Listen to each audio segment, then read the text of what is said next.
Klasikinė automobilio romantika. Visą žiemą remontuoji automobilį, kad atėjus vasarai galėtum su juo išvažiuoti į filmo vertas keliones ir entuziastų susitikimus.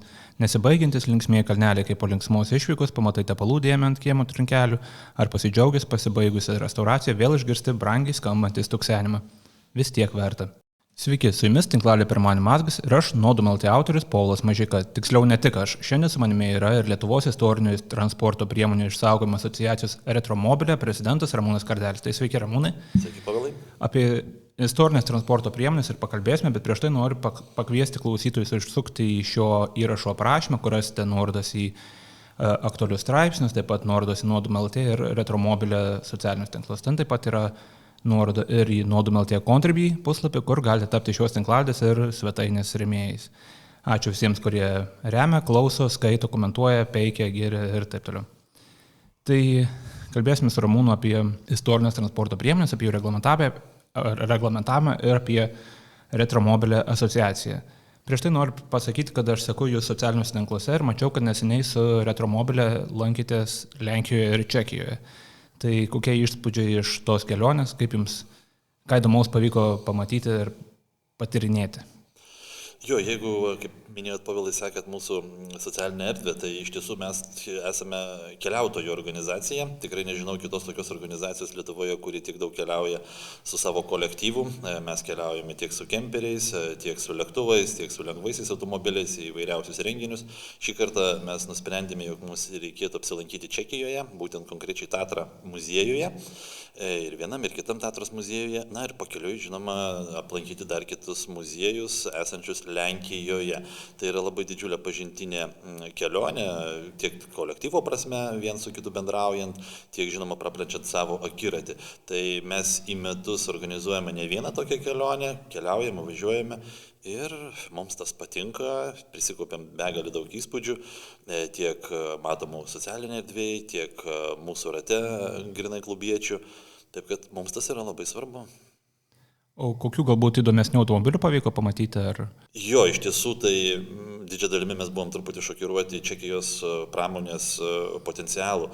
Mes žinojame iš tiesų, kad yra didžiulės gamyklos kaip Tatra, Škoda, Praha, bet, pavyzdžiui, elementariai prasileido tokia gamykla kaip Vikov, kuomet visas muziejus yra įrengtas, pasirodo tokia gamykla, gamintojas gyvavo tarpukario Čekoslovakijoje tuometinėje ir mūsų kolektyvui didžia dalimi tai buvo elementarus, toks paprastas atradimas, kad wow, Čekija, tai ko mes dar nežinom, pasirodo, tikėtina, kad tikrai daug yra dar tokių spragų, kur reikia važiuoti, domėtis, gilintis, taip kad mums šita kelionė buvo ir pažintinė visomis prasmėmis. Žmonės dažnai taip galbūt pražiūri Čekiją, kai galvoja apie Europos automobilių pramonę, bet iš tikrųjų Čekoslovakija vienu metu buvo toks netgi technologinis lyderis, nes buvo viena iš tų šalių, kuri labai daug investavo į aerodinamiką labai anksti, kai daugeliu gamintojų tai nebuvo svarbu ir Tatra, pavyzdžiui, ir Vikov yra geri to požiūrio į aerodinamiką pavyzdžiai. Tai iš tiesų tai vienareikšmiškai pritariu ir netgi iki galo nėra aiški situacija, vis dėlto Volkswagen vabalas, tai kaferis, vis dėlto tai yra ar Tatros kūrinys, ar tai yra pačių vokiečių kūrinys, nes labai daug yra istorijų apie tai, jog vis dėlto vokiečių Porsche dizaineris, projektuotojas vis dėlto pasinaudojo čekoslovakų tam tikrais išradimais ir ko gero, ar tik nėra taip, kad tai garsusis vabalas yra Tatros kopija, taip kad čia šitas, man atrodo, klausimas irgi dar yra iki galo neišnagrinėtas, man tai irgi labai įdomu. Šiemet asociacija Retromobilė švenčia 20 metų jubiliejų. Aš tai iš tikrųjų sužinojau atsitiktinai, ne tą progą jūs pakviečiau pasikalbėti, bet galbūt galėtumėt papasakoti, kokia buvo pradžia, kaip gimė idėja sukurti Retromobilę, kaip būrėsi tų senų istorinių automobilių gerbėjai į tokią asociaciją. Kas liečia mūsų asociacijos įkūrimą, tai reikėtų grįžti ko gero 10-15 metų atgal. Taip, mes esame įsikūrę 2004 metais. Noriu pasakyti, jog atkūrus Lietuvos nepriklausomybę 90 metais visas istorinės technikos judėjimas, kaip sakau, nuėjo į pogrindį. Nebuvo jokių veiklų, sąskrydžių ir tik tai apie 2000 metus, 2001 pradėjo lysti, kaip sakant, pirmosios kregždutės. 2001 vienas iš pirmųjų renginių Rumšiškėse, 2001 jau įsisteigė vienas klubas, 2003 antras, na ir matydami tokią kaip ir atgimimo bangą, besirengdami tam tikrose gatvėse ir panašiai, mes pamatėme, kad mūsų bendravimų iš tiesų trūksta kažkokios tai organizacijos ir pradėjom galvoti, kad galbūt reikėtų arba prie kažko tai prisišlieti, mūsų buvo keletą entuziastų, 4-5, bet pasinagrinėję ir vienos organizacijos veiklą, ir kitos veiklą, mes pamatėme, jog didžia dalimi tos organizacijos, tik tai savo interesams įsisteigusius pasirūpinti. O pas mus buvo truputį platesnė mintis tokia, kad Lietuvoje nieko nėra, kas apspręstų iš teisinės bazės, nėra žinoma jokių numerių, nėra jokių vertinimo kriterijų ir mes pradėjom galvoti, kad galbūt mūsų organizacija galėtų būti būtent ta, kuri ir vienyje savo narius ir žinoma kažkiek tai sprendžia tuos daugiau ir mažiau teisinius klausimus. Mes tikrai nemanėme, kad išsivystysime į tai, ką dabar turime po 20 metų, bet mūsų pavadinimas, Povilai, kurį pats paminėjai, iš esmės toks labai ilgas - Lietuvos istorinių transporto priemonių išsaugojimo asociacija. Ir po to visi kartais pamiršta, ar žurnalistai, pridėti žodį retromobilė. Tai mes, jeigu trumpiau sakant, esame asociacija retromobilė, o visas tas ilgasis pavadinimas mūsų ilgai mąstytas ir galvotas ir iš tiesų jisai šiai dienai, manau, yra labai pasiteisinęs, kad taip mes pradėjome tą veiklą ne tiek renginių organizavimu, taip tas mus irgi labai domino, ne tiek bendravimas tarpusavyje, tas irgi labai yra svarbu, bet žinoma ir tas toksai užkulisinis veikimas, kas liečia konferencijas, seminarus ir žinoma įstatyminės bazės analizė. Ar reikia tokios, ar nereikia ir jeigu reikia, tai kaip tada reikia tą daryti. Tai 2004 metai buvo tas toks apsisprendimas, kad bandom daryti, taip darome.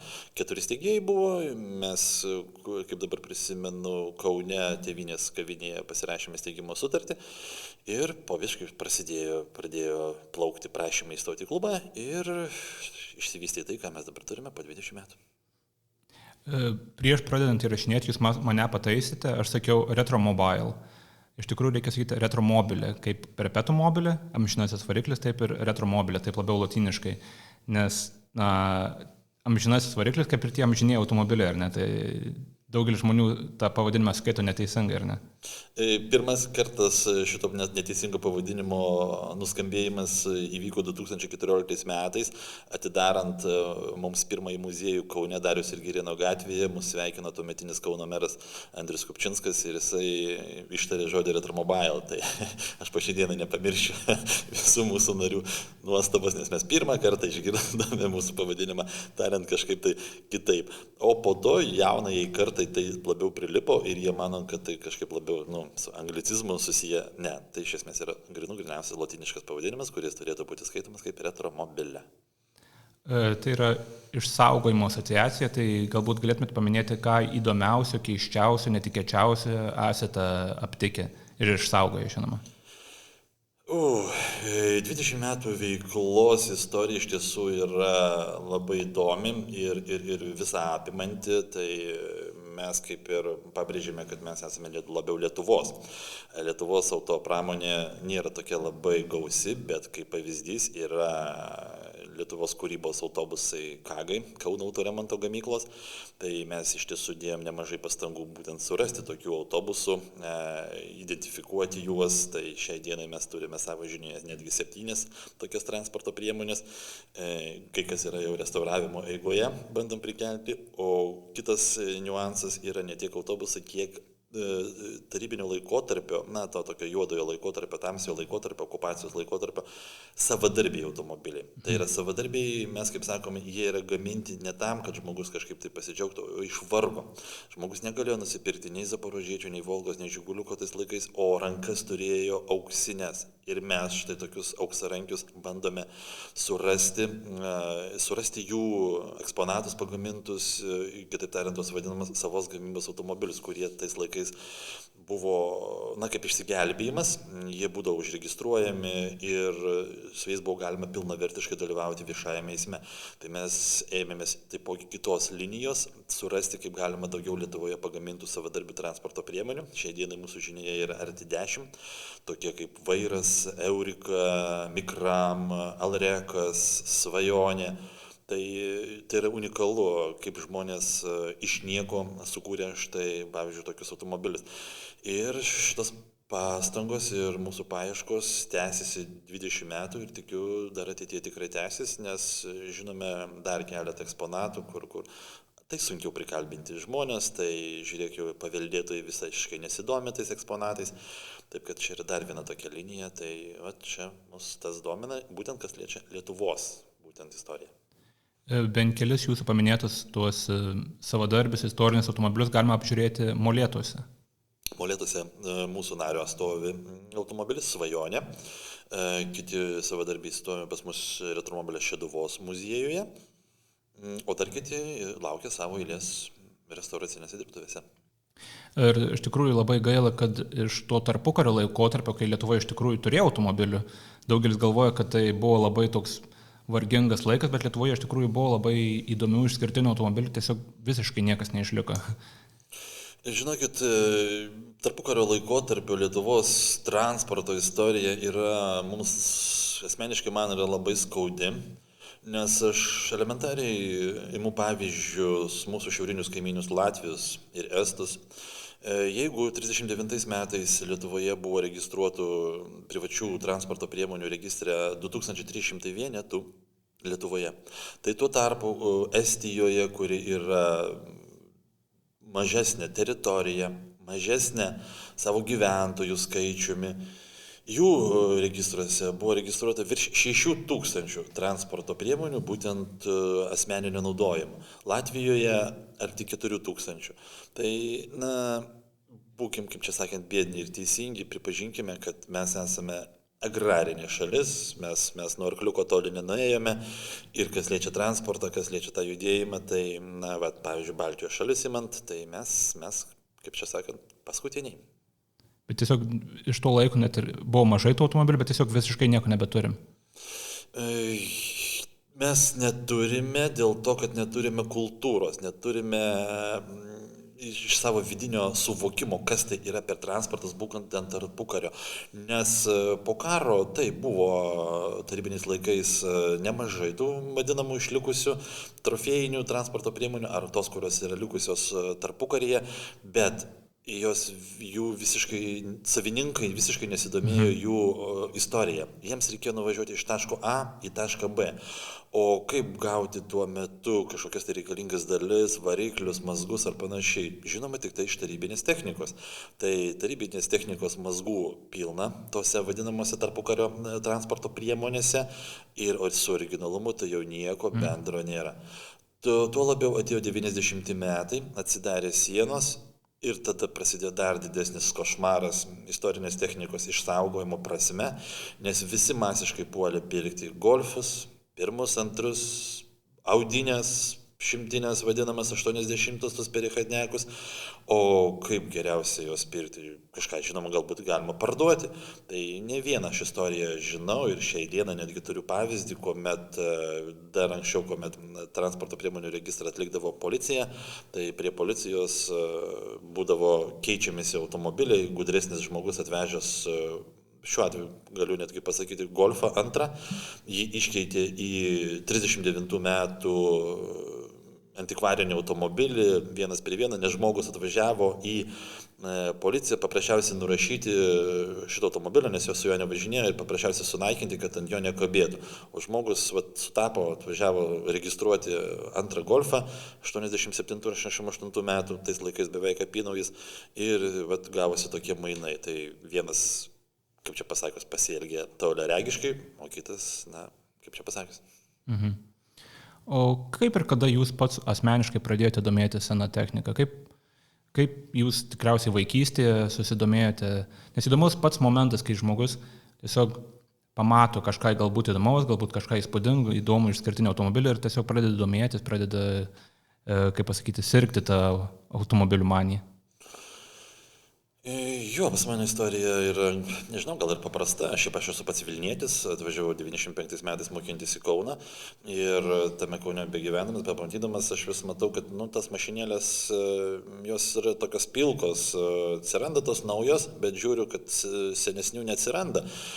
Ir man norėjosi pačiam dalyvauti viešajame eisme ne su kažkokia tai eilinė mašinėlė, o kažkaip tai, kad būtų vis kitokia, tokia truputį įdomesnė, kad ir patį miestą papuošti, ir gatves papuošti, tai aš pradėjau galvoti, kaip čia aš galėčiau su savo finansais tuometiniais ir visų suvokimu kažkaip tai turėti kaip ir seną mašiną, bet kad jinai kaip ir nauja kaip važiuotų. Tai man, jeigu neklystu, PT Cruiseris, liktai taip tais metais jau kažkaip tai atsirado, žiūriu, kažkokios retro formos, bet, kad ne visai tas. Ir aš tada apie 2001-2002 metus pradėjau mąstyti, kad, tiek to, jeigu man neišeina taip kažkaip tai suderinti naujo, aš pasidarysiu pats savo automobilį. Ir nusipirkau tais laikais, atrodo visiems įprastą automobilį Volga GAZ 21, kaip dabar prisimenu, 68 metų. Ir jie visiškai perdariau, tai yra ir perlamuterinė spalva, ir variklis forsuotas, ir salonas audinis, ir pakaba, ir važiuoklė, lėdi ratai. 2003 metais aš išvažiavau į gatves ir labai ilgai netruko suprasti mano didžiulę klaidą, kaip aš labai rimtai suklydau ir nuėjau klystkeliu, bet aš manau, kad mano klaida man labai pasitarnavo, nes aš suvokiau, kad taip daryti, kaip padariau, negalima. Nuo to viskas ir prasidėjo. Prieš pradedant įrašymą aš jūsų paklausiau, kaip atrodo jūsų asmeninė automobilių kolekcija ir išgirdau labai šokiruojantį skaičių, tai kiek automobilių jūs dabar turite? Matot, automobilis automobilių nelygų, kai kas yra važiuojantis, tai yra pilnai dalyvaujantis viešajame eisme, kai kas yra nevažiuojantis, kai kas yra tik tai muziejiniai eksponatai, tai kai kas laukia savo eilės, kaip sakant, restauracinėse dirbtuvėse, bet šiai dienai įvairiausių transporto priemonių, autobusai, sunkvežimiai, lengvieji automobiliai, motociklai yra arti 100 vienetų ir aš manau, kad tai yra gerokai per daug, tai reikėtų truputį susimažinti. 100 transporto priemonių vienam žmogui, tai yra tiesiog neįtikėtina. Galbūt galite paminėti savo seniausią arba mylimiausią automobilį iš tos kolekcijos, ar kažką tokio išskirtinio, ko galbūt žmonės nėra girdėję, arba ką norėtų sužinoti, pamatyti. Iš pradžių tai atrodė vieni automobiliai yra įdomus ir toks kaip ir tikslas yra svajonė, turėti tokį, su tokiu dalyvauti renginiuose ir po to žiūrėk, netikėtai ta svajonė išsipildo. Tada pradedi galvoti apie kitą svajonę. Ir ta kita svajonė išsipildo. Dabar aš jau pradėjau truputį atsargiai galvoti, atsargiai mąstyti. Norėjau seniausia, norėjau su tokio visai archaiško ir taip gavosi, kad man iš tiesų papuolė informacija, jog yra galimybė įsigyti 22 metų Dodge automobilį. Tai man pavyko įsigyti su mediniais ratais Dodge, po to pasirodo, kad tai yra didžiulė transporto istorija, aš jį pirkdamas tikrai to nežinojau, o kai nusipirkau ir pradėjau domėtis, tai pasirodo, tai yra automobilizmo istorijos sustatytojas viskai savas vietas, ne Fordas T, kaip visi mano, o būtent Dodge, brolių Dodge automobilis 1922 metų. Tai gavosi, kad šitas dabar yra seniausias automobilis, o kas liečia mylimiausia ar mėgstamiausia, tai man labai patinka archaiškas Fordo AA kopija, tai GAZ AA, ta vadinama palutarkė, kurią aš įsigijau Klaipėdoje iš verslininko, tas prieš tai įsigijo iš kunigo Telšiuose, nes kunigas norėjo restauruoti, bet nesugebėjo, tada pas verslininką į Klaipėdą papuolė, o iš Klaipėdos pas mane papuolė maždaug dabar galvoju 17-18 metų. Tai irgi visai smaginai yra eksponuojama muziejuje. Na ir po to prasidėjo, kad prie transporto būtent reikėtų galbūt kokią tai ekipuotę padaryti, ne tai, kad plikas transportas būtų, bet tada ir rūbai atitinkamai, ir aplinka atitinkamai viskas susiformuoja ir štai po truputį viskas išsivysto į didžiulį hobį, didžiulį interesą. Dalis tų jūsų automobilių yra eksponuojami Retromobilio muziejuose ir jūs jau paminėjote, kad yra 2 muziejai priklausantis Retromobilio. Bet Lietuvoje apskritai yra labai, sakyčiau, stebėtinai daug automobilių muziejų ir privačių kolekcijų, kurios yra prieinamos turistams. Ar visiems pakaks lankytojų? Povilai, šioje situacijoje aš nelabai norėčiau su jumis sutikti, jog Lietuvoje yra daug muziejų. Ne, Lietuvoje nėra daug muziejų ir paprasčiausiai galiu, kaip ir prieš tai, jums elementarų pavyzdį pasakyti, jog toj pačioje Estijoje šiai dienai, kuri yra ir plotų, ir gyventojų skaičiumi vos ne 2 kartus mažesnė už Lietuvą, yra 39 istorinės technikos muziejai. Lietuvoje šiai dienai mes suskaičiuojame tik 19. Taip kad, va jums elementarus pavyzdys. Tai, kad muziejinė veikla Lietuvoje yra neišvystyta, tai yra faktas. Jinai po šiai dienai vystosi. Aš tikrai žinau, kad jau kūrimo stadijoje yra dar keli vadinami muziejai arba eksponavimo tos vietos vadinamos. Netgi galiu ir pasidžiaugti, va jūs paminėjote, kad muziejus Retromobilė turi 2 muziejus. Retromobilė turi 3 muziejus. Ir tai buvo kelrodė žvaigždė 2014 metais, kuomet Kauno miesto savivaldybė tuometinė valdžia mumis patikėjo ir mums suteikė patalpas, mes tenai sugebėjome jas įveiklinti ir padaryti didžiulį lankytiną objektą Kaune, bet pasikeitus valdžiai, atėjus naujai valdžiai, kuris suprato, kad mes esame per daug geroje lokacijoje, tai yra teritorijos prasme, pastatų prasme užėmimo, mus 19 metais išspyrė ir mes turėjom uždaryti muziejų Kaune, taip kad vienas muziejus mūsų jau pragyvavo 5-6 metus ir tuo viskas pasibaigė ir mes tada sulaukėme iniciatyvos iš Radviliškio miesto savivaldybės, kuri pasiūlė patalpą Šeduvoje ir sulaukėme iš Siauruko muziejaus, kuris taipogi mums pasiūlė patalpas ir šiai dienai mes turime ir Šeduvoje muziejų, eksponuojame virš 100 transporto priemonių ir Anykščiuose, kur eksponuojame su Anykščių kraštu susijusi transportą, ten apie 35 transporto priemonės. Taip kad muziejų Lietuvoje šiai dienai, mano gilių įsitikinimu, yra mažai, tegul jie kuriasi, tegul jų daugėja ir aš tikiu, kad šita tendencija tikrai nesustos. Paminėjote, kad praradote vieną muziejų Kaune, tiksliau buvote išspirti iš patalpų. Aš atsimenu labai gerai tą muziejų, buvo labai įdomus, labai gerai prieinami eksponatai ir labai įvairūs eksponatai. Su kokiamis kitomis problemomis susiduria muziejai, konkrečiai jūsų, bet ar apskritai Lietuvos muziejai įsikurdami ir rinkdami lankytojus, reklamuodamėsi, galbūt galite paminėti kažkokias problemas, kurias matote? Iš esmės problemos yra didelės, tai yra privatus muziejai, apie kuriuos aš kalbu ir jie valstybinių lygių iš esmės yra palikti užribyje. Kiekvienas muziejus ir muziejų valdytojas yra priverstas savarankiškai spręsti išgyvenimo klausimą. Ir elementariai aš jums pateiksiu pavyzdį, jog pavyzdžiui, kiekvieno mėnesio paskutinį sekmadienį yra nemokamas lankymas muziejuose. Visose muziejuose išskyrus privačius. Privatiems tai visiškai neliečia. Valstybinis muziejus gali parodyti lankytojų skaičių 5 ar 6 kartus didesnį negu kitomis dienomis ir už tai jam bus kompensuota, tai yra atlyginta iš valstybės. Privačių muziejų tai neliečia.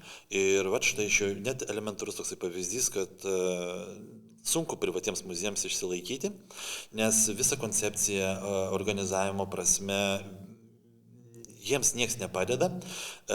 Rašant projektus, juos į privačius žiūrima iš tos prizmės. Jūs turit pinigų, jūs galite nusipirkti eksponatų. Tai kam jums reikia to papildomo finansavimo? Nereikia jums to papildomo finansavimo, jūs ir taip išgyvenate.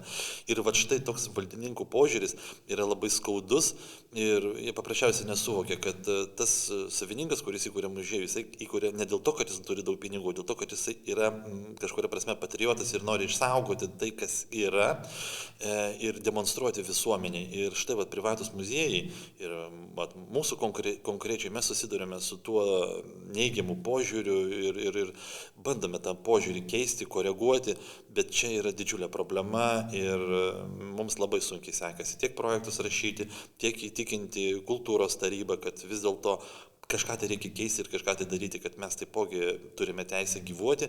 Didžia dalimi, netgi pasakysiu kitaip, mes daugiau darome projektų ir stengiamės juos įgyvendinti negu tie valstybininkai, nes valstybininkai žiūri iš tos prizmės, kaip čia atitikti tuos reikalavimus ir kartais netgi neeksponuoja tam tikrų eksponatų, kurie galbūt yra įdomus, nes paprasčiausiai kam to reikia, mes neturim vietos brangiai kainuoja ir tiek, o privatininkas priešingai, jisai išgrynina tą situaciją, jisai mato, kad reikėtų galbūt šitą eksponatą labiau eksponuoti, o kitą mažiau eksponuoti ir na, toksai kaip ir pasirinkimas. Ir plus yra kaita tų muziejinių eksponatų. Mes, pavyzdžiui, pas save tiek Šeduvoje, tiek Anykščiuose keičiame eksponatus. Jie pas mus yra nuolat mobilus, judantis.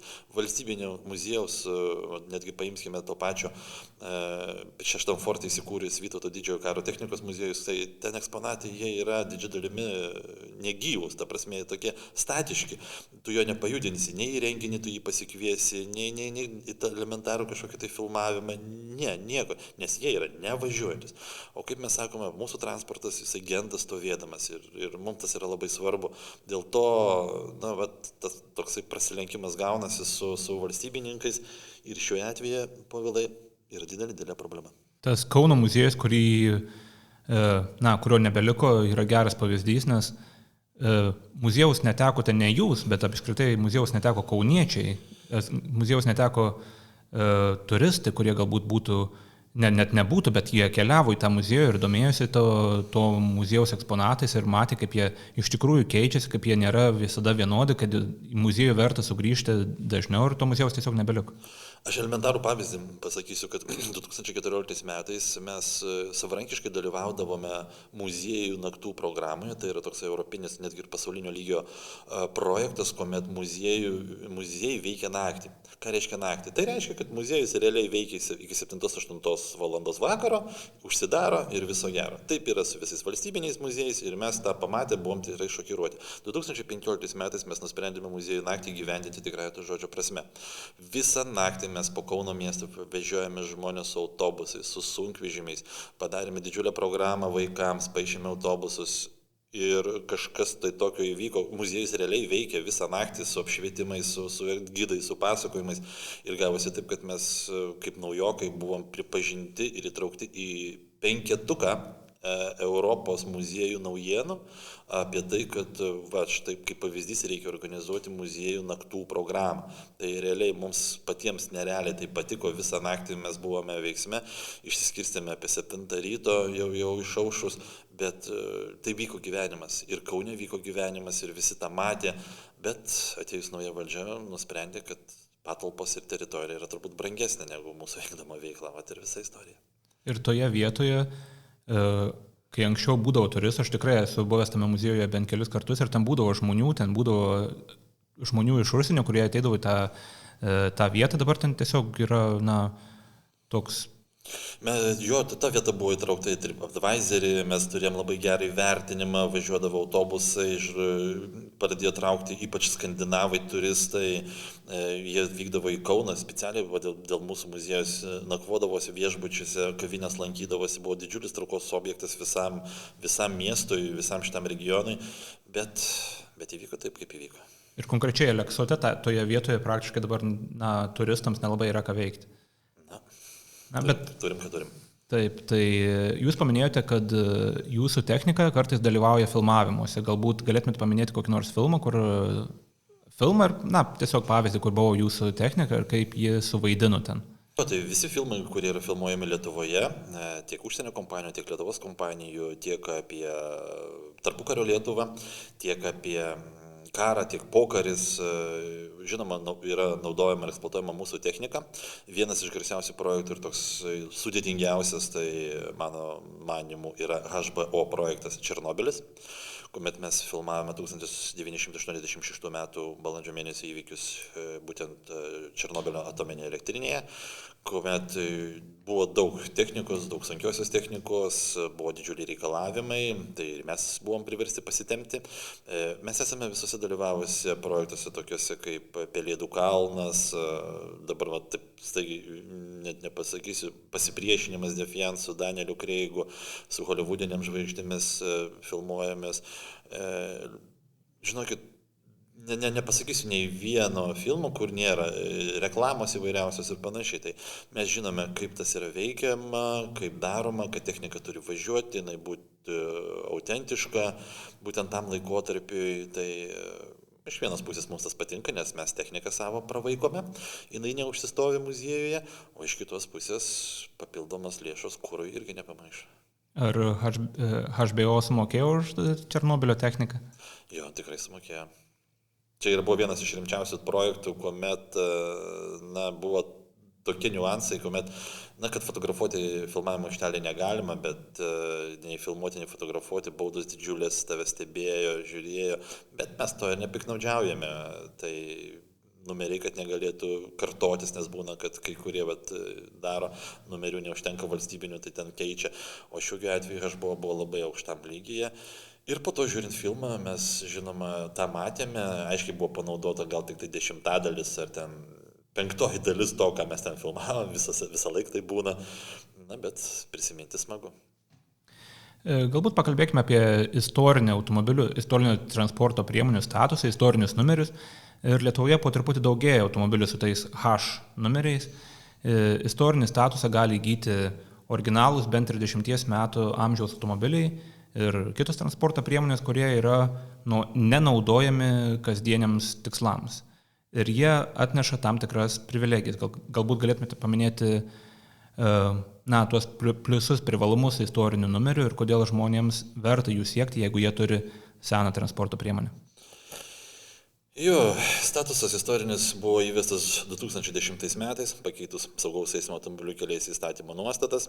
Vėliau sekė begalę poįstatyminių teisės aktų, priimtų tai vienos ministerijos, tai kitos ministerijos ir jie vis dėjo pridėtinę vertę istorinį transportą turinčiam asmeniui. Tai yra 2014 metais atsirado numeriai, kaip po tokie istoriniai rudi, po to atsirado technikinės apžiūros, kas 5 metai, 60 mėnesių, plus vizuali apžiūra, po to atsirado registracijos mokesčio nebuvimas, registruojant transporto priemonę tikslu dalyvauti viešajame eisme, atsirado galimybė užregistruoti transportą, kuris yra nurašytas sunaikinimui.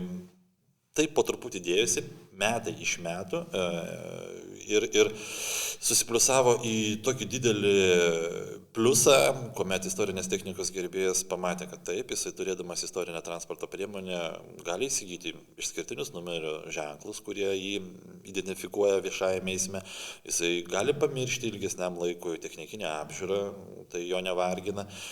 Draudimo kompanijos pamačiusios mūsų veiklą, tai kad mes nekeliame jokios grėsmės viešajame eismui ir mes tiesiog esam pavyzdys, kaip reikia važinėti, dalyvauti viešajame eisme, nes nėra su mumis jokių įvykių, didžia dalimi pasiūlė mums nerealiai geras draudiminės sąlygas, kuriomis mes šiai dienai ir naudojamės. Galų gale atsirado galimybės visiškai sunaikintą transporto priemonę, kuri yra nurašyta pagal dokumentus atstatant, nes žinia, kai restauruoji, vis tiek viską mašiną išardai, vėl viską surenki, anksčiau buvo negalima tokios mašinos užregistruoti, dabar jau yra galima tokią transporto priemonę užregistruoti, tai visa tai dėjosi metų iš metai ir dabar turime, tokią kaip ir gražų krepšelį, kur istorinės technikos gerbėjas gali ramiai važinėti, dalyvauti viešajame eisme, nesibaiminddamas kažkokių tai papildomų ribojimų. Tai yra nuoseklus, kruopštus, eilę metų sekantis darbas. Ir tas darbas iš tikrųjų prasidėjo nuo Seimo nario Antano Nedzinsko jo pirmojoje kadencijoje. Jo iniciatyvos. Aš net kitaip pasakyčiau, Povilai, jeigu ne Seimo narys Antanas Nedzinskas savo pirmojo kadencijai 2008-2012 metai, mes ir po šiai dienai turbūt vargu bau, ar turėtumėme tai, ką dabar turime. Ir statusą, ir numerius, ir techninę apžiūrą. Per visą laikotarpį nuo 90 metų, dabar jau 25 metai, 35 metai, nei vienas Seimo narys nerodė tiek daug iniciatyvos ir pastangų padėti istorinės technikos gerbėjams. Kuomet 2008 metais suorganizavome pirmąją konferenciją, apskritai pirmąją konferenciją Lietuvos istorinės automototechnikos judėjimo prasme Lietuvoje, su Vytauto didžiojo universiteto kartu vyko istorinių transporto priemonių teisinis statusas, reglamentavimas ir ateitis. Tai ten buvo iškeltos pirmosios gairės, kad jokio nėra teisinio reglamentavimo. Apskritai nėra. Yra savoka antikvarinis, kur ten yra 50 metų automobilį, o kaip jis patampama ir panašiai, nieko to nebuvo. Tai šitą konferenciją davė didelį postumį ir taip jau sutapo ar nesutapo, jog mes kreipėmės, mes prieš tai buvom kreipėmės į kelis Seimo narius. Nebus galbūt nuodėmė paminėti juos, bet ne iš gerosios pusės, kaip pavyzdžiui, Erikas Tamašauskas, kuris mums pažadėjo aukso kalnus, o kai jau reikėjo stumti įstatymą jau Seime, na, tai jis kažkaip nusiplovė. Tas pats Petras Gražulis, tuomet Seime buvo ir su Pobėda važinėjęs, jo vyra, aš jums čia padėsiu, čia reikia to statuso, visą kitą. Bet kaip prieėjo reikalai iki parašų surinkimo, įstatymo savokų jau derinimo, dingo jie. Ir šitie 2 Seimo nariai dingo, ir kiti dingo Seimo nariai. Ir tada, daug kas juokėsi, ir šiai dienai juokėsi. Vienintelis Antanas Nedzinskas, tuo metu jisai buvo su Valinsko partija, jisai sako, vyrai, pabandom. Ir jis vienintelis pabandė, ir jis vienintelis, kaip šiai dienai atsimenu, norint, kad įstatymo projektas būtų svarstamas, reikėjo surinkti daugumos balsus fiziškai, 71 nario. Jisai skambina, sako, Ramūnai, turiu jau 70 balsų, dar vieno trūksta, niekas čia man nenori pasirašinėti, bet sako, aš tikrai kažko dar priprašysiu, aš manau, kad viskas bus gerai. Ir buvo surinktas 71 balsas, kaip šiai dieną yra net. Ir įstatymas buvo svarstomas, aš pats ir komitetuose dalyvavau, įrodinėjau, kad savoką reikia pakeisti, kad reikia 30 metų. Iš kur atsirado 30 metų? 30 metų atsirado dėl to, kad tuo metu pavyzdys yra paimtas iš FIFA, pasaulinės organizacijos, kuomet irgi numatė 30 metų. Ir iš kur atsirado 15 metų, irgi įstatymė yra, bet modelis nebeginamas minimum 15 metų. Tai yra paprasčiausiai padaryta kopija iš to meto FIFO's techninio reglamento, kuris numatė, kad automobilis turi būti 30 metų ir nebegaminamas 15 minimum metų. Na tai mes ilgai negalvojom, pasiūlėme lygiai tą pačią savoką ir Lietuvoje, jinai buvo priimta ir kas tada gavosi? Tada gavosi 2 labai įdomus dalykai. Pirmas dalykas, tai FIFA po 2 metų paėmė ir pakeitė savo techninį reglamentą ir ten neliko 15 metų. O pas mus įstatymė liko. Mums iš esmės dabar jis pradėjo trukdyti, nes kai kurie automobiliai pasirodo gaminami Brazilijoje, Indijoje, Kinijoje, kaip tos Jetos ar panašiai, ir bandoma įrodinėti, kad vos net tas pats modelis. Tai nieko panašaus nėra, bet gavosi taip, kad 15 metų gavosi toks kliuvinys. Vienas niuansas. Antras niuansas buvo labai įdomus, kuomet Seimas priėmė teisės aktą, aukščiausių lygių, tai yra saugaus eismo keliais įstatymą, vyriausybei buvo pavesta sukurti poįstatyminius teisės aktus. Tos poįstatyminius teisės aktus vėlgi kūrė Retromobilė, buvo pasiūlyta kaip pavyzdys pagal FIFO's taisyklės vertinimo tvarka, vyriausybė pavedė tai atlikti susisiekimo ministerija pavedė atlikti valstybinį kelių transporto inspekcijai, tuometiniai, dabar yra Lietuvos transporto saugos administracija. Kadangi tai buvo visiška naujovė, niekas nežinojo, ką daryti ir kaip daryti. Aš čia gal plėčiuosi per daug. Ne, viskas gerai. Ir gavosi taip, kad ministerijos ar tos kelių transporto inspekcijos darbuotojai, tokia guma pradėjo temptis. Jie nežino, kaip daryti, atsakomybės vengia, čia bando susirašinėti su kitom šalim, kaip čia darosi. Mums teko vėl prašyti Seimo nario Nedzinsko pagalbos ir kaip dabar vėl prisimenu, įvyko tada jo iniciatyvo posėdis, susikvietus susisiekimo ministerijos ir valstybinės kelių transporto inspekcijos atsakingus asmenys, klausimas, kur stringa poįstatyminių teisės aktų priėmimas dėl istorinių transporto priemonių. Tai vėlgi Antanas ir šiuo klausimu labai padėjo, nes valdininkai pamatė, kad klausimu susidomėjo Seimo narys, jisai asmeniškai pradėjo tai kuruoti, kodėl stringa ir gavosi taip, kad tada dar greičiau procesas pajudėjo ir jau 11 metų tik spalio mėnesį buvo priimtas poįstatyminis teisės aktas be vertinimo tvarkos, kuris apskritai įsigaliojo nuo 12 metų. Tai yra dar 2 metų reikėjo po saugaus eismo keliais įstatymo, iki kada įsigaliojo vertinimo tvarkoje. Jis įgaliojo 12 metų gegužės 1 dieną. Tuo metu mes labai džiaugiamės, bet kaip dabar ateitis parodė, kad toje vertinimo tvarkoje buvo viskas gerai, apart to, kad buvo neįvertinta mūsų tautiečių sugebėjimas piknaudžiauti ir surasti tam tikras landas, kaip galima apeiti tą sistemą, kaip galima ją pasinaudoti. Kitaip tariant, čia turbūt ir aš turėčiau prisiimti atsakomybę, kad nebuvo kontrolės mechanizmo efektyvaus ir gavosi taip, kaip gavosi po šiai dienai. Tai jeigu jis būtų buvęs ir tuo metu ir po šiai dienai tvarka būtų gyvavosi, o jinai buvo iš tiesų gera, tvarkinga, bet yra kaip yra. Tai kas liečiant įstatymo priėmimo pačią pradžią, jeigu ne vienas Seimo narys, Nemanau. Ir vadinė dabar, ir po tos kadencijos mes siūlėme pakeisti, koreguoti tą vertinimo tvarką, kreipėmės į kitus Seimo narius ir iš valdančiosios daugumos, ir iš opozicinės. Nieko panašaus. Visi žada, bet nieks nedaro. Ir žinokit, va dabar, kai Antanas vėl papuolė į Seimą, praeitais metais, tai vėl kažkiek tai reikalai pajudėjo, vėl jisai domisi ir šiai dienai yra 5 svarstytini klausimai. Seime šiuo atveju yra svarstomi 2 klausimai, 3 yra ministerijų lygyje, tai 2 klausimai Seime yra svarstomi dėl kelių mokesčio naudotojo mokesčio netaikymo istoriniai technikai važiuojant respublikinės reikšmės keliais, o kitas tai yra amžiaus cenzo pakelimas nuo 30 iki 40 metų. Vienas klausimas čia dalinai užstrigo dėl tam tikrų visuomenės sluoksnių suinteresuotumo, o kitas eina tvarkingai liktai, tai vat ir tokia truputį įžanga. Automobilių gerbėjams reikėtų prisiminti, kad Antanas Nedzinskas yra iš tikrųjų jų pusėje, jis pats yra istorinės technikos mėgėjas, jis yra jos kolekcionierius, jis yra turėjęs ne vieno istorinio transporto priemonę ir jam iš tikrųjų rūpi šis sritis. Tai nėra kažkoks prisiplakėlis, kuris tiesiog bando pasunkinti gyvenimą istorinės technikos gerbėjams. Prie Nedzinsko ir šių įstatymų dar grįžime, aš noriu trumpai, kad galbūt apibūdintumėte, kaip atrodo ta techninė apžiūra, kai į TA centrą atvyksta istorinė transporto priemonė, nes tai yra visiškai kitaip, negu aš atvažiuočiau su savo apynauju automobiliu. Pavilai, tai kas dabar vyksta, tai iš esmės vyksta visiškas nonsensas ir didžia dalimi istorinės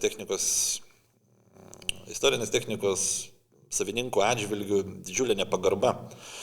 Tai, kas dabar vyksta. Bet tai, kas dabar vyksta, iš esmės analizuojant ir gilinantis, reikia įvertinti istoriją. Kodėl taip susiklostė, kodėl taip įvyko. Dabartinė situacija yra, kaip čia pasakius, tokia neva alternatyva arba priešprieša istorinės technikos klubams ir jų gerbėjams už tai, kad šios organizacijos, tikrąja to žodžio prasme, per nosį davė valstybinėm institucijom, kurios visiškai nesugebėjo sukontroliuoti vertinimo tvarkos, netgi, pasakyčiau priešingai, patys patvirtino vertinimo tvarką, patys jos nevykdė, patys ją sugriovė, o kaltais pabandė padaryti istorinės technikos organizacijas. Ir kadangi įvyko didžiulė priešprieša, netgi teismai, kuriuos teko pripažinti pralošė valstybinės institucijos, jos paėmė ir pasielgė labai neprofesionaliai, o labai principingai, tik ne mūsų atžvilgių, žinoma, paėmė ir, kaip čia pasakius, kirviu nukirto, suteikė šitą teisę atlikti techninės apžiūros centrams. Techninės apžiūros centrai buvo prieš. Tai viskas vyko pandeminiu laikotarpiu 20 metais. Techninės apžiūros institucijos buvo prieš ir šiai dienai jos yra prieš, nes reikia pripažinti, jog techninės apžiūros tai yra techninės srities specialistai. Nieko bendro su istorija jie neturi. Istorija domisi ir rūpinasi, tai yra klubai, organizacijos, kolekcionieriai, muziejininkai, štai kas yra istorinės technikos gerbėjai. O techninės apžiūros yra techninės srities. Jie turi žiūrėti, kad ratas nenukristų, kad neatsisuktų, kad neišgriūtų, kad stabdytų, kad šviestų. Kitaip tariant, kad techniškai būtų tvarkinga transporto priemonė. Tai šiuo klausimu mes su jais sutarėme, bet įstatymais jie yra įpareigoti tai atlikti ir vykdyti. Ir šiai dienai yra toks pasaulyje, visiškas nonsensas ir pasaulyje iš esmės taip nėra, kuomet tu atvyksti į techninės apžiūros centrą, paruoši krūvą dokumentų ir tu rašai prašymą /deklaraciją. Dėl ko /deklaracija? Dėl to, kad techninės apžiūros centrai nusijėma nuo savęs atsakomybę, jeigu vis dėlto kažkas yra negerai. Kitaip tariant, tu gali atvažiuoti, pateikti krūvą dokumentų, pateikti prašymą, bet to prašymo nei tau patvirtina, nei nepatvirtina, nes tu dar papildomai deklaruoji. Taip ir vadinasi, prašymas /deklaracija. Dėl ko deklaracija, pasikartosiu, sakau, nes tu pats deklaruoji, pats tai įrodai. Na ir gavosi taip, kad techninės apžiūros, jiems yra geriau tave išmesti, pramesti ir dar papildomai prireikalauti kažkokių dokumentų, negu praleisti Ir po to drebėti, bus gerai ar blogai.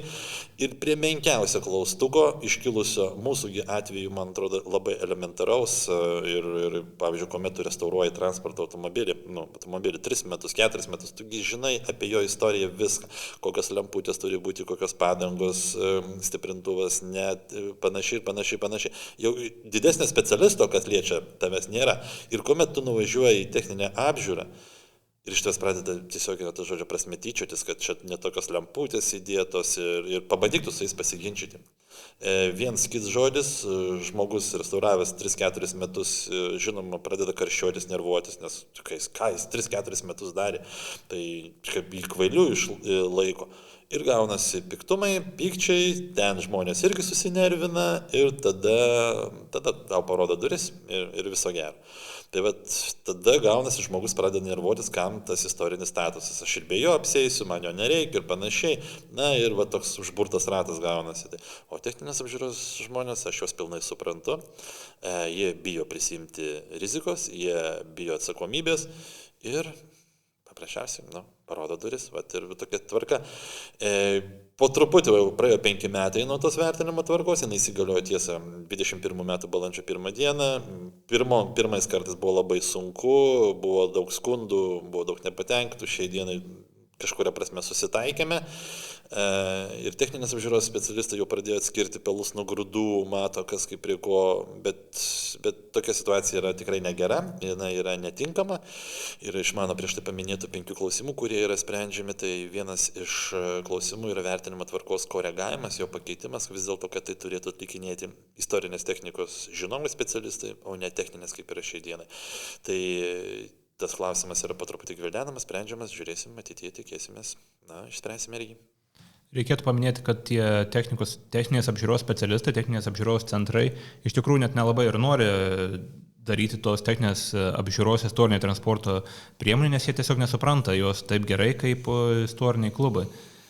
Vienareikšmiškai dėl to ne kiekviename techninės apžiūros padalinyje istorinė technika yra priimama.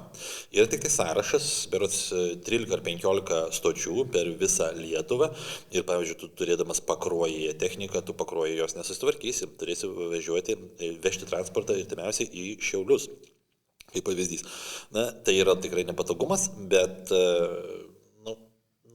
tas tęsiasi ir aš labai tikiuosi, kad atėjo nauji vėjai ir tai pavyks tikrai pakoreguoti. O techninės srities specialistai to net neslepia. Jie tiesiai šviesiai sako, mes nežinome, kas kaip prie ko. Mes privalom tada domėtis, gilintis, o čia yra kažkuria prasme ir laiko sąnaudos, bet kaip tu priversi žmogų domėtis, jeigu jam tas yra neįdomu?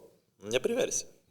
O kaip techniškai atrodo ta istorinės transporto priemonės apžiūra? Tiesiog automobilis nėra varomas ant to stabdžių stendo, ant to kratytuvo rato ir panašiai. Tiesiog yra apžiūrimas vizualiai. Įstatymas numato techninę apžiūrą vizualiai.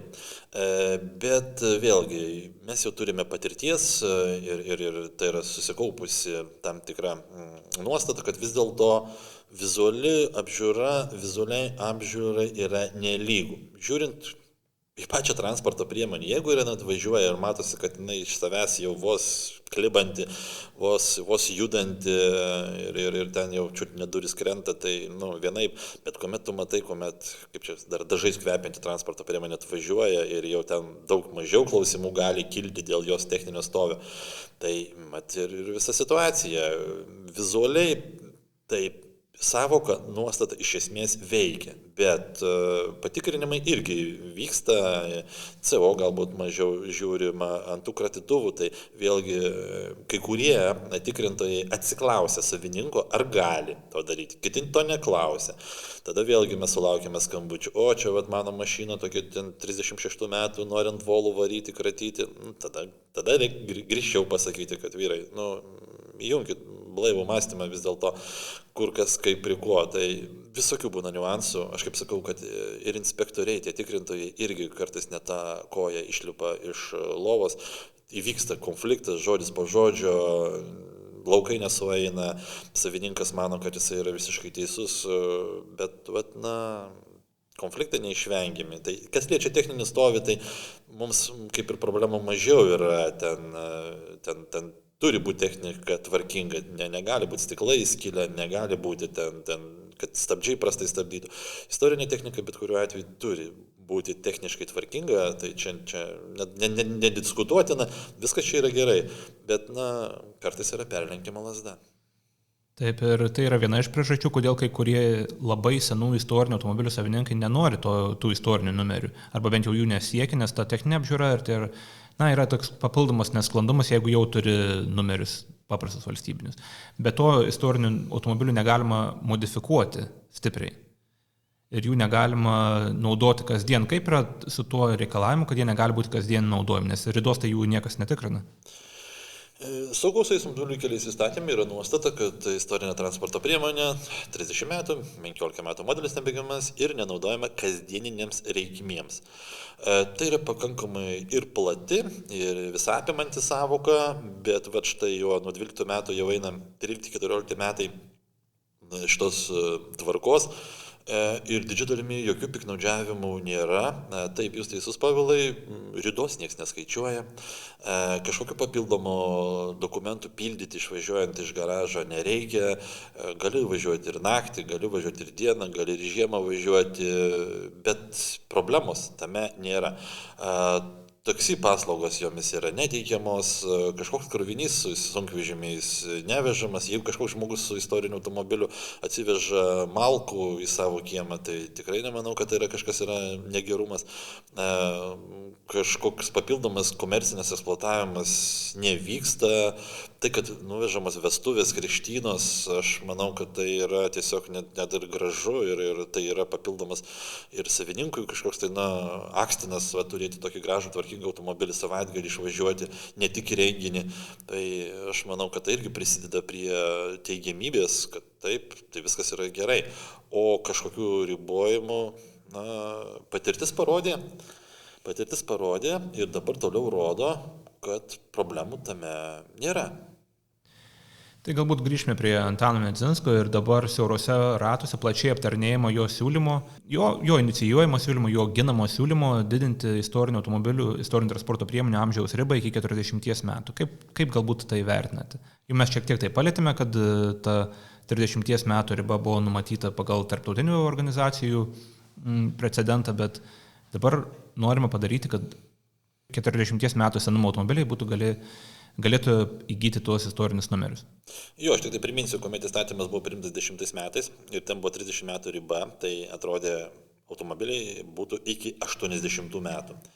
Dabar praėjo 15 metų ir dabar jau pagal šitą įstatyminę nuostatą gaunasi automobiliai iki 95 metų. Domėdamasi veikla, stebėdami istorinės technikos judėjimą ir žmonės, kurie čia veikia šitame visame reikale, pradedame pastebėti, jog pradedama piknaudžiauti ir kuo toliau, tuo labiau.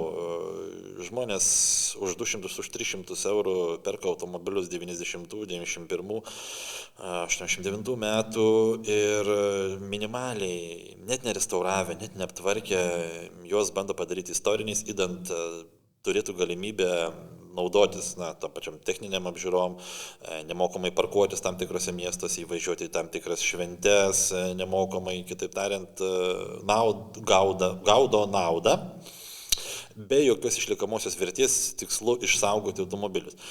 Pastebėjome tai, kad iš ne ES šalių įvežamas transportas iš karto puolama jį registruoti kaip istorinį, nors jisai dar gan tolokai iki istorinio statuso. Tai yra labai liečia situacija su Amerika, tai liečia su transportu, kur yra vairai dešinėje pusėje, nes istoriniam transporto priemonių yra taikoma išimtis dėl registracijos su vairais dešinėje pusėje. Tai prasidėjo toks kaip ir nelabai gražus procesas, kuomet matome, kad tai gali privesti prie nekontroliuojamos situacijos, kuomet tikri istorinės technikos gerbėjai ir puoselėtojai, iš jų pradės šitie naujadarai vos netyčiotis. Ir jau šiai dienai mes matome, kad žmogus, kuris restauruoja kokį 40-60 metų automobilį, metus laiko, įdeda krūvą laiko, krūvą pinigų, krūvą pastangų, Ir jisai pamato šalia savęs stovinti 90 metų vos ne kasdieninį automobilį, kuris tik ką buvo toksai, gal dar ir yra, irgi su istoriniais numeriais. Na, prasideda labai nesmagus jausmas, kuomet tuo judėjimu pradedama naudotis, tai yra naudotis tomis visomis prieš tai mano minėtomis lengvatomis, nes jos yra neišskirtos.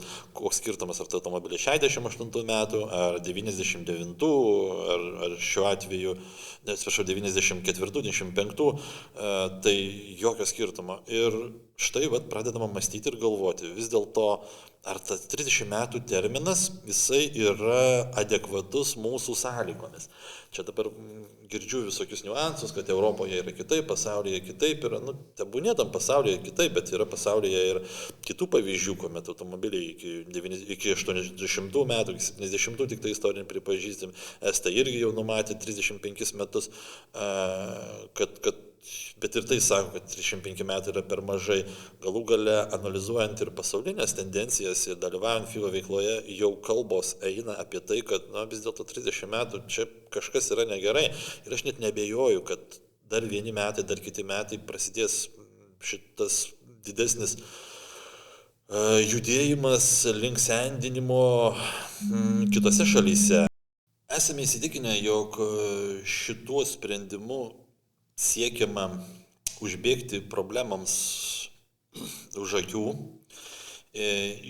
spręsti iš tiesų kylančias problemas ir kylančius niuansus, kurie, vienok tuoj netrukus pasirodys. Jau dabar rodosi ir jau dabar yra negeros tendencijos, kai žmogus kaip galima greičiau bando įforminti istorinį statusą, nesuvokdamas, kad tai nėra istorinė technika, pagal savo koncepciją, jinai tik tai pagal metus atitinka, galbūt atitinka ir tiek. Ir kaip čia aš sakau, kad žmogus, toksai naudodamasis tokia tvarka, jisai toliau savo garažo sienų nemato. Ir man tas yra labai apmaudu.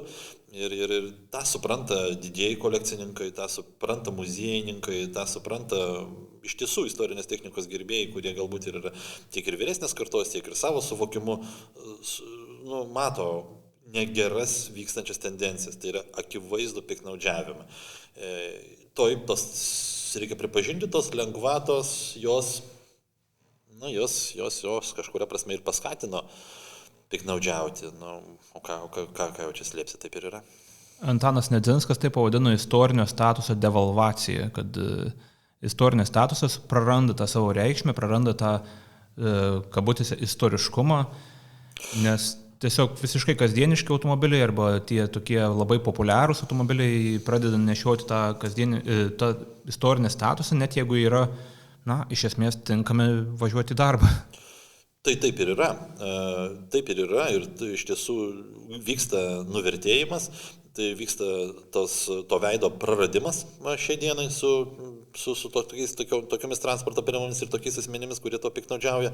Ir štai tas siekis būtent padidinti kartelę, tai yra 40 metų. Niekas nesako, kad tarp 30-40 metų automobilius reikia išmesti, jie niekam verti, viskas yra suprantama. Jie irgi yra verti, jie irgi istoriškai yra tinkami, bet turi praeiti tam tikras laikas. Ir mūsų areale, mūsų vietovėje, kažkas čia man bando aiškinti, kad 93 metų japoniškas automobilis, jisai toksai istoriškas. Taip, jisai yra įdomus, viskas gerai, bet kas tau trukdo jį užregistruoti bendra tvarka? Taip, sutinku, reikia papildomai daugiau padirbėti, vidrodėlius padaryti, tenai pakeisti žibintus ir dar panašiai, bet tai čia nėra problema. Gali registruoti ir automobilį, iš Amerikos tą patį atvažiavęs irgi gali registruoti automobilį, bet tada man vėlgi pradeda aiškinti, kad reikia prieš rūkinius dėti ir visą kitą. Tokie reikalavimai ir aš jau nepakeisiu tų reikalavimų kasdieniniai transporto priemonė. Visi tie reikalavimai yra sudaryti dėl saugaus eismo ir jie yra turbūt yra priimtini, normalūs, jeigu valstybė tą padarė. Tai šiuo atveju, žiūrėkime istoriškai. Ir tai nėra kažkoks tai atribojimas, tai yra elementaru savo kartelės pakelimas, kad iš tiesų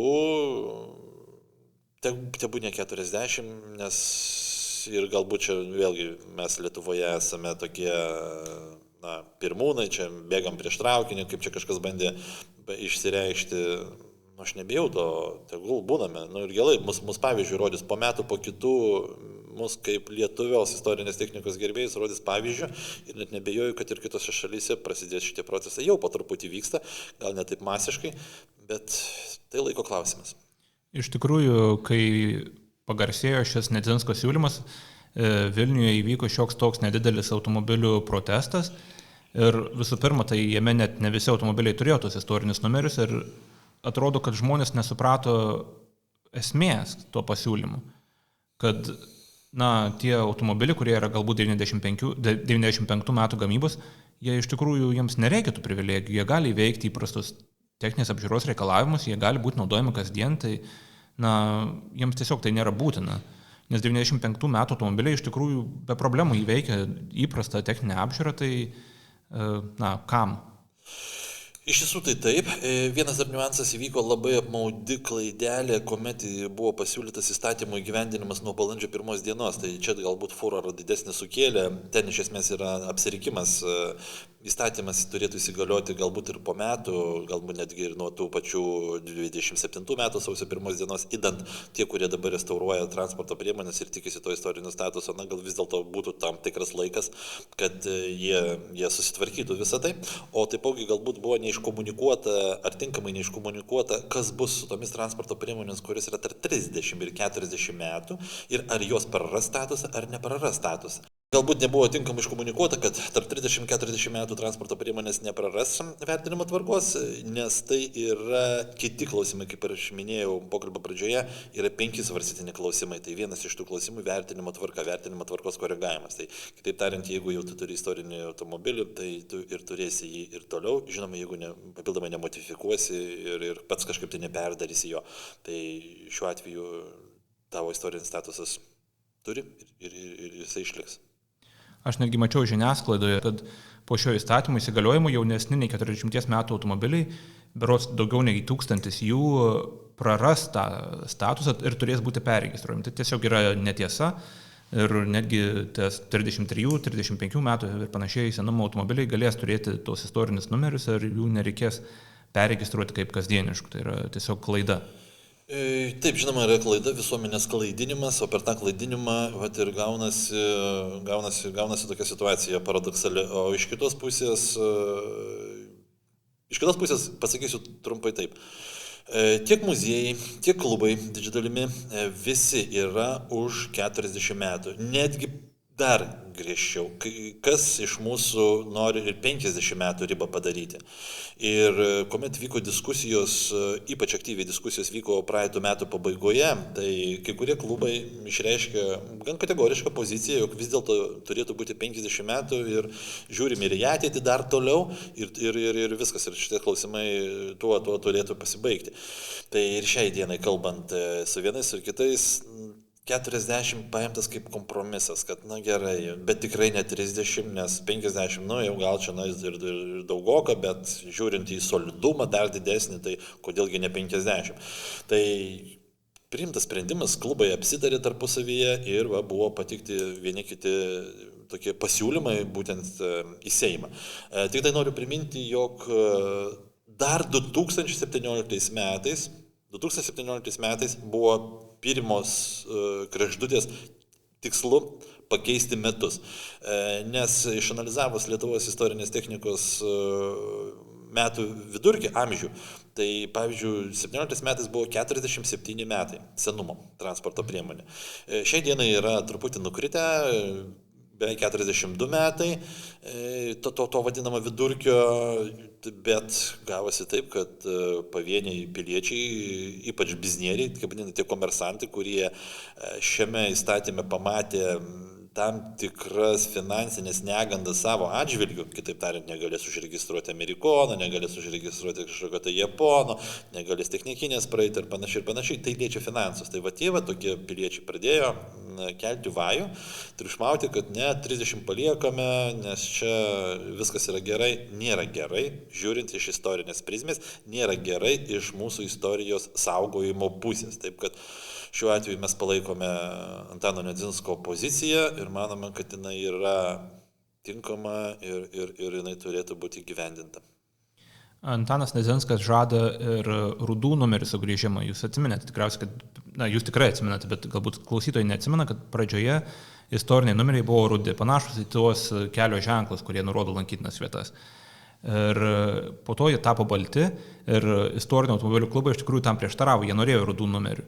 Kol kas tai tik idėja, bet galbūt jie sugrįž. Kaip tai?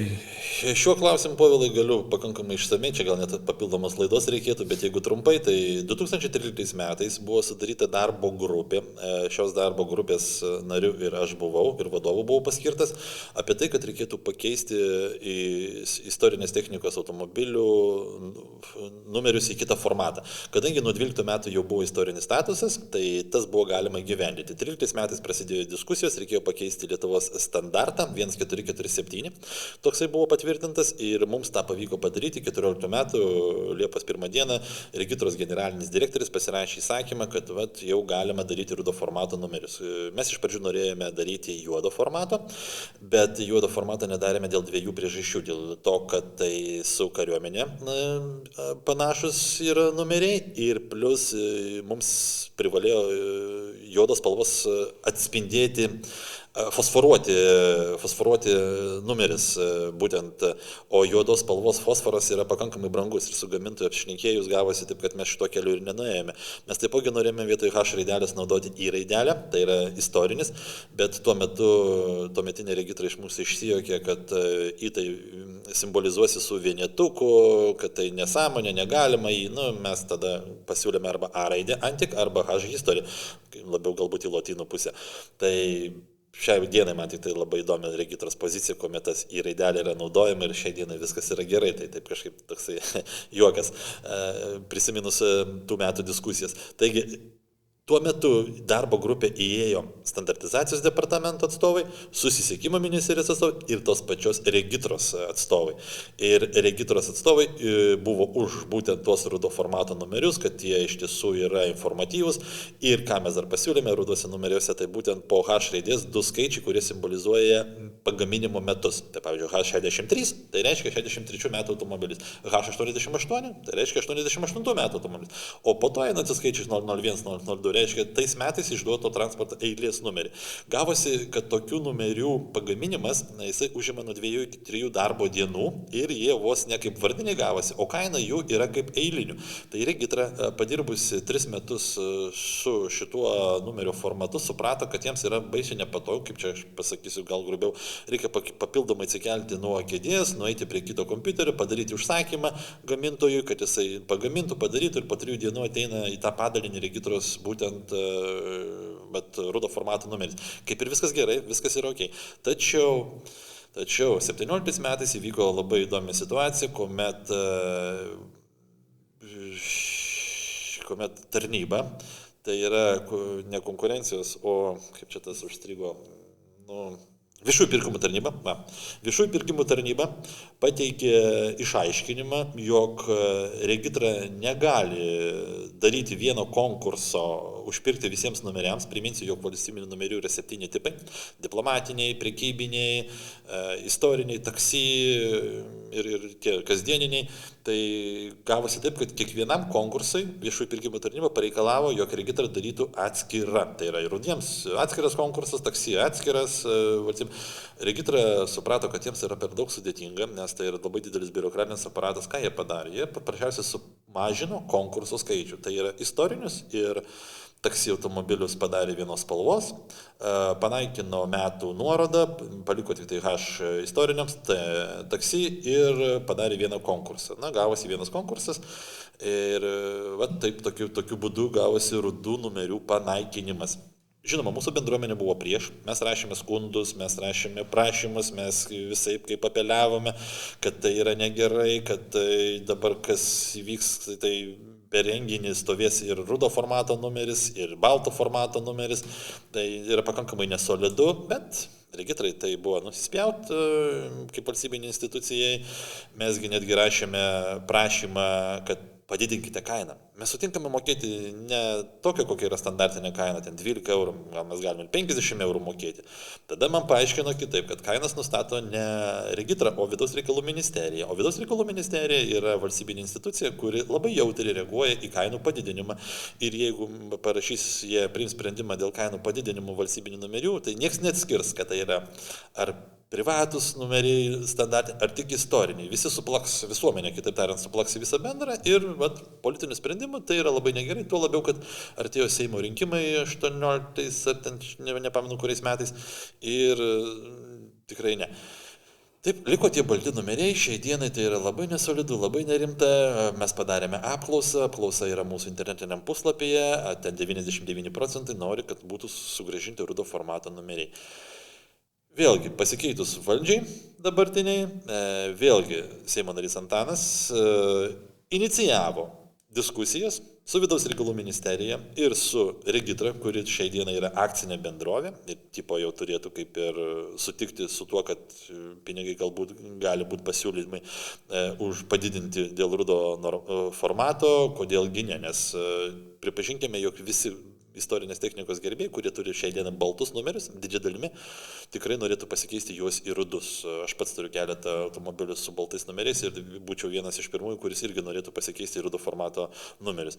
Bet šitas procesas yra labai sudėtingas ir sunkus, nes vėlgi reikia priimti tam tikrus sprendimus.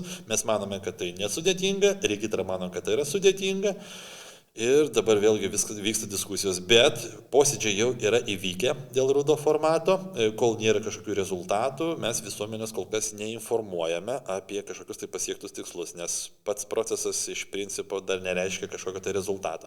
Bet tik tai, turbūt pirmą kartą viešai kalbu Povilo tavo laidoje, kad šitas klausimas yra tikrai intensyviai keliamas, nagrinėjimas.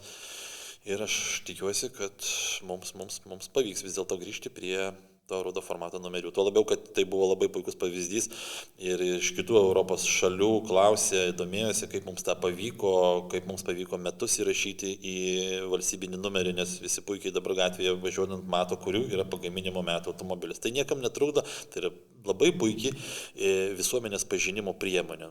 Visiems tiesiog aišku, o šiuo atveju balti yra eiliniai numeriai ir tiek. Pats Seimo narys Antanas Nedzinskas yra optimistiškas ir mano, kad jam pavyks sugrąžinti tuos rudus numerius, tai vilties iš tikrųjų yra ir Antanas Nedzinskas vėlgi yra tos istorinės technikos gynėjas, kaip ir istorinių klubų interesų gynėjas ir jis supranta tos žmonės, kurių galbūt kiti Seimo nariai anksčiau buvę ir dabar esantis nelabai supranta. Jie nežiūri į tos jūsų interesus, nes jie galvoja, kad, koks jums skirtumas, kokie tie numeriai iš tikrųjų, tai yra tiesiog išskirtinis ženklas. Ir tai nėra kažkoks lietuviškas įstatymas. Kitose šalyse taip pat automobiliai dažnai žymimi kitokiais istoriniais numeriais. Mums paprasčiausiai yra toks, mes norime sugrįžti į 2014 metus, kuomet buvo tie rudi formatai. Mes nenorime kažko naujo, mes paprasčiausiai prašome, kad būtų padaryti taip, kaip buvo. Kad, taip pripažinkime, 17 metais įvyko klaida, regitra tada taip pamastė, kad jiems bus paprasčiau. Čia gryniausiai yra regitros darbuotojų nenoras papildomai dirbti, jų noras pasilengvinti savo gyvenimą ir visiškai neatsižvelgiant į tam tikros visuomenės dalies, šiuo atveju istorinės technikos gerbėjų interesus. Tai yra elementarus viso to pavyzdys. Ir man labai apmaudu, kuomet regitros to meto valdžia, kuri jau yra ne valdžia dabar regitroje, kritikuoja tą pačią regitrą, sako, kodėl čia buvo pakeista ir panašiai. Nenoriu aš minėti nei pavardžių, nei pareigų tam tikrų asmenų, kurie taip elgėsi, bet kaip sakant, pasikeitė valdžia, pasikeitė kepurė ir dabar jau į kitą pusę šneka. O šiuo atveju Antanas Nedzinskas, pripažinkime, yra nuoseklus, sistemingai dirbo ir pirmąją kadenciją, kas liečia pagalbą istorinės technikos gerbėjams, ir šią kadenciją jisai irgi rodo, kad taip, jo interesai toliau išlieka būtent kryptingi. Beveik pabaigai norėčiau paklausti, ką patartumėte žmonėms, kurie galbūt turi seną automobilį arba ketina įsigyti seną automobilį ir negali apsispręsti, ar jiems reikėtų siekti istorinio statuso, ar geriau likti su įprasta registracija, kuri šiek tiek atveria duris modifikacijoms ir panašiai. Kaip priimti tą sprendimą, ar siekti istorinio statuso, ar likti prie įprastos registracijos? Jau čia Pavilai kaip ir uždavė klausimą, bet dalinai pats ir atsakėjai. Ko sieki? Jeigu tu nori istorinės tiesos, tai tada istoriniai numeriai vienareikšmiškai tau reikalingi. Jeigu tu nori pasinaudoti įstatyminę landą, užregistruoti savo automobilį ir po to jį modifikuoti, keisti, tuninguoti ir kaip mes jį pavadinsime, tai tada tau tų istorinių numerių nereikia. Tada tu jau žmogau nepyk, bet gryniausiai naudojasi istorinės technikos gerbėjų sukurta sistema, kad tai būtų tik tai istorijos puoselėjimui, bet ne tuningavimui. Manęs dažnai klausia, va dabar aš susitvarkysiu automobilį istorinį praeis, ar aš galėsiu po to pakeisti į lietus diskus, ar kokius koilus užsidėti, ar sužeminti važiuoklę, ar iš manęs kas nors atims tą teisinį statusą ir panašiai, kaip bus. Iš karto ūpas krenta bendraujant su tokiu žmogumi. Kaip tu mastai, kad taip pasinaudosi, taip nesumokėsi registracijos mokesčius, taip sutaupysi ten tos keliasdešimt, kelius šimtus eurų, o po to vėl pasituninguosi. Mes tą matome šiai dienai, bet tai nėra solidu, tai nėra gerbtina ir vieniems to reikia, kad užsiregistruoti, kitiems ne, nežinau net. Liūdna tokia situacija. Taip kad aš manau, kad gerbi istoriją, tai turi istorinę transporto priemonę, kurios nemodifikuoji, tai ją ir papuošk, arba identifikuok istoriniais numeriais. Kokie yra artimiausi retromobilio planai? Ką galėtumėte galbūt rekomenduoti kokį nors renginį? Aš žinau, kad artėja vienas renginys, tai norėčiau, kad pakviestumėte skaitytojus, klausytojus. Jo, mes norim pakviesti gegužės pabaigoje, gegužės 25 dieną į retro mugę. Čia bus galimybė pabendrauti, susitikti su įvairiausiais istorinės technikos gerbėjais, tiek su tais modifikuotais, tiek su tikrais istorinės technikos gerbėjais, išklausyti ir vienų argumentų, ir kitų argumentų išklausyti. Tai čia yra pakankamai didelis renginys ir čia susirenka įvairiausių pakraipų istorinės technikos gerbėjai. Taip kad, tikrai labai didelis, tikrai labai masinis renginys. Mes suteikėme galimybę ir pasiviešinti istoriniam transporto priemonės ir vaikams, ir jų tėveliams, ir organizuojame ekskursijas į kitus lankytinus objektus, būtent Kauno mieste. Šį kartą net ir su kukurūzniku bus galima istoriniu lėktuvu paskraidyti. Taip kad tikrai kviesčiau, tikrai bus puikiai galimybė visiems pabendrauti, susitikti vienoje vietoje. O realiai renginiai Lietuvoje vyksta. Muziejinę temą mes pabandėme pagvildenti, paliesti, taip kad viskas juda į priekį ir tikėkime ir toliau viskas judės. Dabar jau visai pabaigai galbūt užduos kelius klausimus, kuriuos ketinu užduoti visiems Nodomaltė svečiams. Tai koks buvo pirmasis jūsų automobilis? Pirmasis mano automobilis buvo Volvo 480. O pirmasis istorinis automobilis, nes jau užsiminėte? O pirmasis istorinis Volga GAZ 21. Taip, ir tas buvo, kurį modifikuotas, tas jau... Taip, modifikuotas, perdarytas, kaip sakant, klaida, iš kurios aš labai pasimokinau. Tai jūs esate vienas iš tų vadinamų puristų, kuris labiau mėgsta originalią techniką, ar ne, kuris nenori modifikuotas? Aš nesakau, kad man nepatinka perdaryta technika. Perdaryta technika modifikuota irgi jinai graži, jinai turi teisę gyvuoti, žmonės įdėda ten daug meilės, jau nekalbant pinigų, viskas su jie yra gerai, man jinai irgi patinka, bet man tik nepatinka, kai ant jos yra uždedami istoriniai numeriai. Va čia tai yra jau grubus pažeidimas.